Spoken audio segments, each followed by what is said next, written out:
চিচিবৰগাঁও বিধানসভা সমষ্টিত নতুন প্ৰজন্মৰ যুৱ সমাজৰ মাজত এক উৎসাহমূলক পৰিৱেশৰ সৃষ্টি হৈছে। নতুনকৈ গঠন হোৱা চিচিবৰগাঁও বিধানসভা সমষ্টিত আগন্তুক নিৰ্বাচনত ৰাইজৰ দলৰ প্ৰাৰ্থীক জিকোৱাৰ লক্ষ্যৰে অঞ্চলটোৰ যুৱক-যুৱতীসকলে একত্ৰিতভাৱে দৃঢ় সংকল্প গ্ৰহণ কৰিছে। আজিৰ যোগদান কাৰ্যসূচীত বহুসংখ্যক যুৱ সমাজে অংশগ্ৰহণ কৰি দলটোৰ আদৰ্শ আৰু নীতি আদৰ্শক আগুৱাই নিয়াৰ প্ৰতিশ্ৰুতিৰে শপতনামা গ্ৰহণ কৰে। তেওঁলোকে কয় যে সমষ্টিৰ সামগ্ৰিক উন্নয়ন, স্বচ্ছ ৰাজনীতি আৰু ৰাইজৰ দলৰ পদক্ষেপ ৰাইজৰ মাজলৈ যোৱাৰ কাৰ্যসূচীৰ ৰূপায়ণৰ ক্ষেত্ৰত সক্ৰিয়ভাৱে অংশ ল'ব। যুৱ সমাজৰ এই পদক্ষেপে চিচিবৰগাঁও বিধানসভা সমষ্টিত এক নতুন ৰাজনৈতিক পৰিৱেশ সূচনা কৰিছে বুলিও বহুতে মত প্ৰকাশ কৰিছে। আগন্তুক দিনসমূহত এই উদ্যমে সমষ্টিৰ ৰাজনৈতিক সমীকৰণৰ গুৰুত্বপূৰ্ণ প্ৰভাৱ পেলাব বুলিও ধাৰণা কৰা হৈছে। আৰু মই এজন নিজে নতুন প্ৰজন্মৰ যুৱক হিচাপে ৰাজনীতিত আহি মই এটাই কথা অনুভৱ কৰোঁ যে ৰাজনীতিটো ভাল। আমি ৰাজনীতি কৰিব লাগে। সমাজ ব্যৱস্থাটো পৰিৱৰ্তনৰ কাৰণে ৰাজনীতি কৰিব লাগে। সমাজখনত হৈ থকা দুৰ্নীতিৰ বিৰুদ্ধে আমি ৰাজনীতি কৰিব লাগে। সমাজত হৈ থকা অন্যায় অত্যাচাৰৰ বিৰুদ্ধে আমি ৰাজনীতি কৰিব লাগে।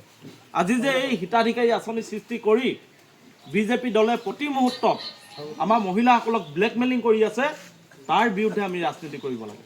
আমি ক'ব লাগে যে 1250 টকাত আমাৰ পাকঘৰটো নচলে। গতিকে এই কথাবোৰ আমি সচেতন আৰু শিক্ষিত যুৱক হিচাপে যেতিয়া আমি ক'ম, আমি প্ৰশ্ন কৰিবলৈ শিকিম, তেতিয়াহে আমি এজন সচেতন নাগৰিক হিচাপে আমাৰ সমাজত প্ৰতিষ্ঠা লাভ কৰিব পাৰিম। গতিকে আজি আপোনালোকে যিহেতু আমাৰ ৰাইজৰ দলৰ জাতীয় যুৱ বাহিনীত নতুনকৈ আহিছে, মই আপোনালোকক এটাই অনুৰোধ জনাইছোঁ যে আজিৰ পৰা আপোনালোকে প্ৰশ্ন কৰিবলৈ শিকক। নিজৰ অঞ্চলটোৰ সমস্যাক লৈ আপোনালোকে প্ৰশ্ন কৰিবলৈ শিকক। কাৰণ আমি সদায় চিচি মুখখন এনেকৈ থাকিলে নহ'ব। আমাৰ চিচি মুখখন আজি ৰাস্তাটো ঠেক হৈ থাকিলে নহ'ব। হয় নহয় বাৰু? আজি আপোনালোকে চাওক, শিক্ষামন্ত্ৰীগৰাকী আমাৰ ধেমাজি, আমাৰ ভুৱন পেগু ডাঙৰীয়া আমাৰ আগতে আমি জোনাই সমষ্টিত আছিলোঁ, চিচিবৰগাঁও জোনাই সমষ্টিত আছিলে। গতিকে দুইজনে আমাৰ চিচিবৰগাঁও সমষ্টিত যিটো এৰিয়া পৰিছে চাৰিসীমাটো, মই যদি এপিনৰ পৰা কৈ যাওঁ, আপোনাৰ জোৰ কটাৰ পৰা এইপিনে বৰদলনি হৈ এইপিনে আমাৰ চিচিবৰগাঁও চিলাপথাৰ একেবাৰে শেষলৈকে যদি কওঁ, তেতিয়াহ'লে চিলাহুটিলৈকে ক'তো ৰাস্তা পদূলি নাই। চব ৰাস্তা পদূলি যোৱা যেন। মানে স্বাধীনতাৰ ৭৭ বছৰ অতিক্ৰম কৰাৰ পিছতো আমাৰ একো উন্নয়ন হোৱা নাই। আজি আমি জন্মৰ পৰাই ৰাজনৈতিক বিদ হিচাপে কাক পাই আছোঁ? আমাৰ সাংসদ প্ৰধান বৰুৱা ডাঙৰীয়াক পাই আছোঁ। হয় নহয় বাৰু? আমি শুনি আছোঁ নাই তেখেতলোকৰ নাম? তেখেতলোকে কৰিছে কি? সেই কৰিছোঁ বুলি কৈ থকা কৰিছে কি? এই প্ৰশ্নটো আমি কৰিব লাগে নাই? হয় নহয় বাৰু? আমি কৰিব লাগে। নতুন প্ৰজন্ম হিচাপে আমি প্ৰশ্ন কৰিব লাগে। আৰু নতুন প্ৰজন্মহে দেশৰ ৰাজনীতি সলনি কৰিব পাৰে। আমি যদি নতুন প্ৰজন্মই ভাবোঁ যে আমি এই ব্যৱস্থাটো ভাল পোৱা নাই, এই ব্যৱস্থাটো আমি পৰিৱৰ্তন কৰিব লাগিব।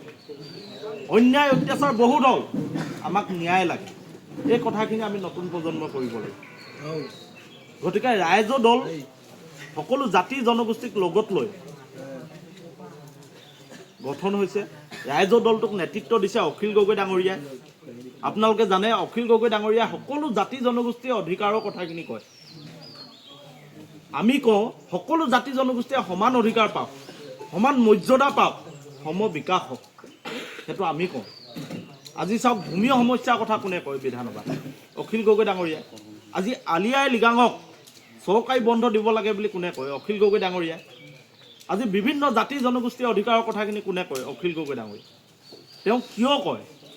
কাৰণ ভূমিপুত্ৰ হিচাপে যিসমূহ আমাৰ অসমৰ বিভিন্ন জাতি জনগোষ্ঠী ভাষা বৰ্ণ মানুহ আছে, সকলোৱে স্বাধীনতাৰে, যিহেতু আমি স্বাধীন দেশৰ নাগৰিক, স্বাধীনতাৰে সমমৰ্যাদাৰে জীয়াই থকাৰ অধিকাৰ পাব লাগে।